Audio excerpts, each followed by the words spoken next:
Hello guys and welcome to the CMB Certified Mind Blowers. Why Charles Babbage invented computer? Charles Babbage ने आखिर computer को invent क्यों किया? Computer को invent करने के पीछे रीजन क्या था? कंप्यूटर को इन्वेंट करने के पीछे सिर्फ एक ही मेन मोटिवेशन था और वो था मैथमेटिकल प्रोसेस के द्वारा मैथमेटिकल टेबल्स को कैलकुलेट करना, टेबलेट्स और अल्टीमेट उन्हें प्रिंट करना। Charles Babbage British royal society के द्वारा वह जहाज के नेविगेशन के लिए एस्ट्रोनॉमिकल टेबल्स को बनाने के लिए वह एक मैथमेटिशियन एम्प्लॉय थे।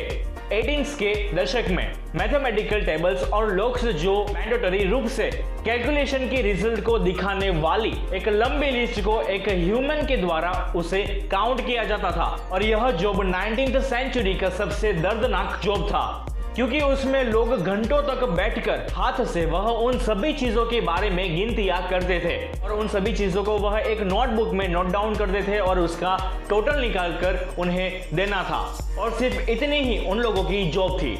लेकिन यह जो इतना इजी लग रहा है ना, वो इतना इजी नहीं था और उसी वजह से उस टाइम पे उन लोगों को ह्यूमन कंप्यूटर्स कहा जाता था। लेकिन ह्यूमन से कभी कभार भूल भी हो जाती है और उन सभी छोटी छोटी भूलों की वजह से वह एक बड़ी भूल को पैदा कर देते थे और उसी दर्दनाक जॉब की वजह से चार्ल्स बेबेज ने एक ऐसी मशीन बनाने का सोचा जो कभी भी एक छोटी सी भूल भी ना करे, जिसकी वजह से लोगों को कोई प्रॉब्लम्स भी ना झेलनी पड़े और काम भी स्पीड में हो। और फिर चार्ल्स बेबेज ने अपनी बुद्धि और अपने हाथों से इस पर काम करना शुरू कर दिया, जिसे उन्होंने एक डिफरेंस इंजन कहा। लेकिन चार्ल्स बेबेज का यह डिफरेंस इंजन सिर्फ एक ऑटोमेटिकली कैलकुलेशन कर सके उसी तरीके से इसे डिजाइन किया गया था, यानी कि यह सिर्फ उस समय में सिर्फ एक कैलकुलेटर था जो डेटा को इजीली कैलकुलेट कर सके।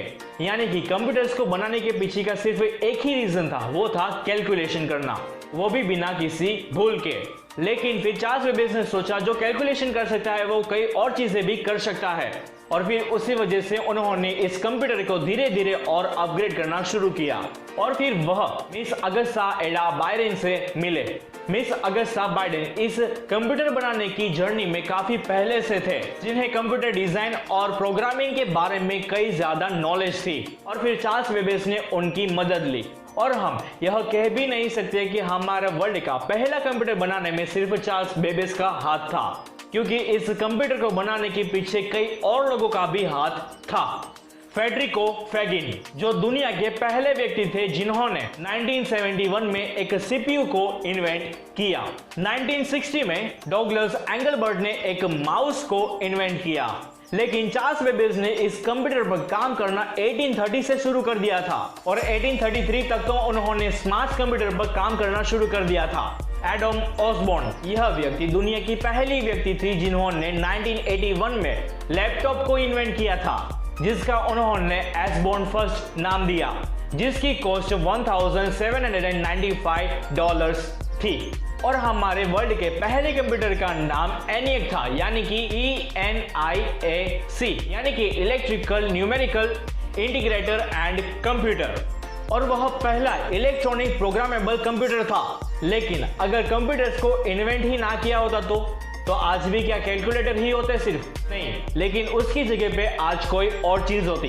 एडम ऑसबॉर्न ने लैपटॉप को इसलिए इन्वेंट किया क्योंकि उनका मानना था कि कंप्यूटर्स कंज्यूमर्स के लिए कई ज्यादा फायदेमंद रहेगा अगर वो पोर्टेबल हो, जिसमें उन्होंने यानी कि फर्स्ट फुल्ली पोर्टेबल कंप्यूटर में एक कीबोर्ड, एक monochrome monitor, 2 floppy disk drive और एक फ्री सॉफ्टवेयर, इतनी चीजें उन्होंने इसमें इंक्लूड की जिसे कहीं पर भी कैरी किया जा सके। और आज ऐसी कई सारी कंपनीज है जो कंप्यूटर्स एंड लैपटॉप्स को बनाती है। 18 से लेकर आज तक कई लाखों कई करोड़ों कंप्यूटर्स और लैपटॉप्स बन चुके हैं। तो ये थी थोड़ी सी शॉर्ट स्टोरी कंप्यूटर के इन्वेंशन के बारे में।